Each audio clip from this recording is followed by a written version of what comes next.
my opinion, this is way worse than anything I imagined. I was trying to warn the Democrats basically between Trump's victory and Inauguration Day.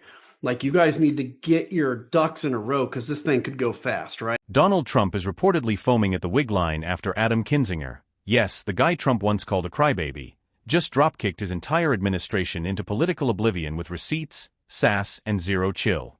Imagine getting roasted by someone from your own party. It's like your favorite yes man suddenly grew a spine and a microphone. What did Kinzinger say? Why is Trump pacing Mar-a-Lago like it's a Walmart on Black Friday? Stick around. This meltdown is MAGA-level messy. In disbelief, because I guess we're not surprised. We're not shocked by this, but it's the pace at which Trump pivoted is shocking. And the fact that, by the way, there are all of his advisors walking around saying, I mean, Walt said this, you got to quit being mean to him.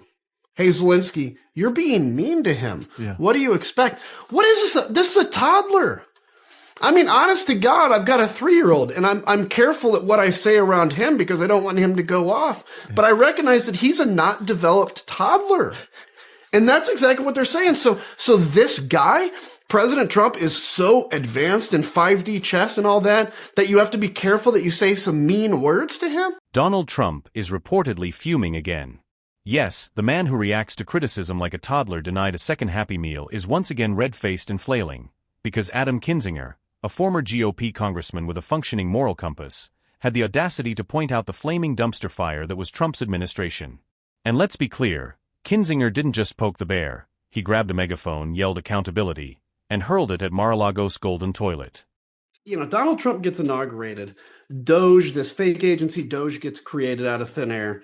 And then for about 2 weeks, Congress is out of session and Democrats went home. And so all this that was going on was happening with no opposition in place. And I think that created a lot of fury. And for me, it bothered me because I'm like, look, guys, we were warning you this was going to happen. It is Project 2025. They had the playbook out there. Apparently, Trump didn't appreciate being reminded that the only thing his administration consistently produced was chaos, conspiracy theories, and enough fired staffers to start a reality show called The Apprentice, exit interviews.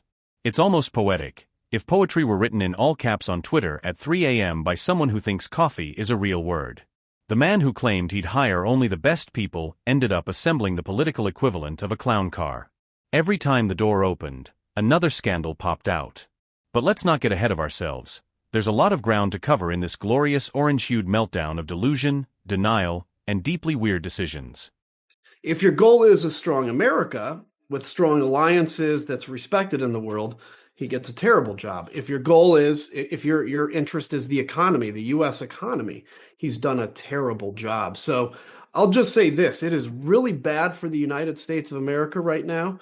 I think we can get out of this, but I think without sugarcoating, I think we're in for a few years where it's going to be rough. And frankly, we have to have these conversations about what is lawful, right, and actually effective resistance to. Before we go further, if you're enjoying this, please subscribe. Now, let's rewind to Kinzinger, the man Trump now treats like Voldemort with a crew cut. Kinzinger was one of the very few Republicans who didn't immediately swan dive into the MAGA Kool-Aid like it was the last splash of holy water. While most of his party was busy polishing Trump's golf clubs and rewriting reality, Kinzinger did the unthinkable. He voted to impeach the Orange Overlord, not once, but with actual conviction. He even joined the January 6th committee, which, in Trump world, is like volunteering to host a vegan barbecue at a Texas steakhouse. And get this, he believes a violent coup attempt is actually bad. Shocking, I know. In today's GOP, that's practically witchcraft. You guys are just buddies. Maybe you can go golfing together, because he's mean to his friends, so he must love you. Look, I've been trying to unfriend this guy for years, and he just keeps tweeting at me like I'm his buddy. I don't get it. I mean, look, this is, in a way, I feel sorry for Dan only because I know he knows better, and he's sitting there going, gosh. Now that he's out of Congress, Kinzinger has been making the rounds like a man unchained, pointing out that Trump's presidency wasn't so much America first, as it was America ferociously facepalming. He's been highlighting the greatest hits, from bleach recommendations masquerading as health advice to love letters exchanged with North Korean dictators like they were pen pals at summer camp. Of course, Trump didn't take kindly to any of it. The man can't handle a roast unless he's the one throwing it, at immigrants, journalists, or windmills. So true to form, Trump reportedly stormed around Mar-a-Lago like a Cheeto-powered hurricane, howling that Kinzinger is disloyal, a traitor, and, wait for it, a loser. That last one is his go-to insult, which is rich coming from someone who lost the popular vote more times than Blockbuster lost customers. And Cheney was behind it, and so was Benny Thompson and everybody on that committee. For what they did, honestly, they should go to jail. So you think Liz Cheney should go to jail? For what they did. Everyone on the committee, you think? I think everybody anybody that voted in favor. Are you going to direct your FBI director and your attorney general to send them to jail? No, not at all. I think that they'll have to look at that. No, I have absolutely no worries about this. First off, the executive branch can't go after the legislative branch because we embarrassed him. That's not a sin. That's not against the law. Ultimately, when we talked about him throwing his ketchup and hamburger against the wall, there's nothing illegal about that.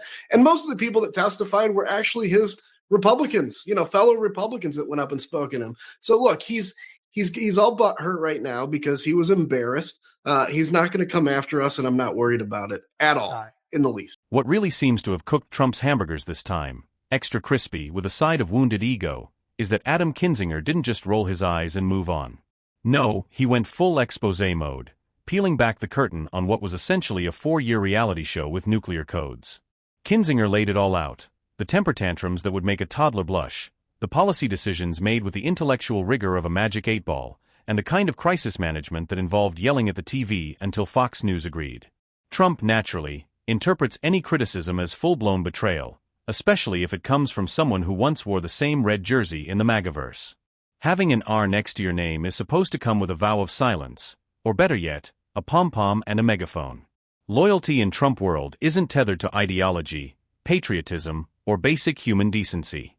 It's about smiling and nodding while he muses about buying Greenland, muscling into military parades like he's auditioning for North Korea's next talent show, or casually suggesting bleach is a cure. And Kinzinger? He broke the unspoken rule, never interrupt the delusion. Well, first off, I'm trying to figure out what he's trying to distract from, because that's what all this is, always a distraction to try to get people's attention, or maybe he hasn't felt like he's got enough attention. But look, Jake, it's like, bring it on. Like, honestly, so, we had an election. I fought against Donald Trump. I wanted Kamala Harris to win. January 6th was a big thing, but America made a different choice. Fine. I'm ready to move on. I'm like, look, we made it very clear what happened on January 6th. America made a decision. There is one person that's obsessed about the 6th because he still has been basically deemed guilty in the court of public opinion, and that's Donald Trump. And Kinzinger dared to mention that the Trump administration was a non-stop episode of Veep directed by Michael Bay. Loud, incoherent, and full of explosions that were mostly self-inflicted. From appointing people with less experience than a Starbucks barista to key national roles, to openly beefing with his own cabinet on Twitter like it was the Real Housewives of the West Wing, it's honestly amazing the country didn't spontaneously combust. But the piece de resistance? Kinzinger brought up the January 6th fiasco, Trump's personal Hunger Games, but with fewer rules and more zip ties. Kinzinger was on the committee that calmly, professionally, and repeatedly showed that Trump egged on a mob like a drunk guy at a bar fight, then sat back and watched like he just ordered a pay-per-view. The moment Trump realized Kinzinger was helping unpack that particular suitcase of sedition, you could practically hear the rage echo through his gold-plated Batcave. And while Trump was hyperventilating over cable news clips, Kinzinger calmly reminded everyone that the so-called law and order president couldn't even keep his staff from stealing classified documents like they were party favors. Documents, mind you, scattered across Trump properties like Easter eggs, except the secrets inside weren't jelly beans. They were nuclear codes. And then all of a sudden, everything falls apart, and it kind of feels like maybe that's going to be what happens. But it's not good, and it's politicizing the FBI, really politicizing it, not like fake politicizing. Now, in a rational world, a former president under investigation for hoarding state secrets would take a step back, reevaluate, maybe even, God forbid, apologize. But this is Donald Trump. He doubled down. Tripled down. At this point, he's built an entire casino on bad decisions and is spinning the roulette wheel with national security chips. And of course, when in doubt, Trump reaches into his trusty bag of deflections. He's now implying that Kinzinger, a decorated Air Force pilot, is somehow working for the deep state. Because when you can't win an argument, just invent a shadowy cabal of librarians and meteorologists running the world from a Panera Bread. Let's pause and appreciate the irony. Trump, who once claimed to have hired only the best people, somehow managed to surround himself with a revolving door of grifters, sycophants, and acting officials who couldn't pass a middle school civics test if the answers were written on their palms. The only thing consistent about his administration was the speed with which people either quit or were tossed out like expired milk.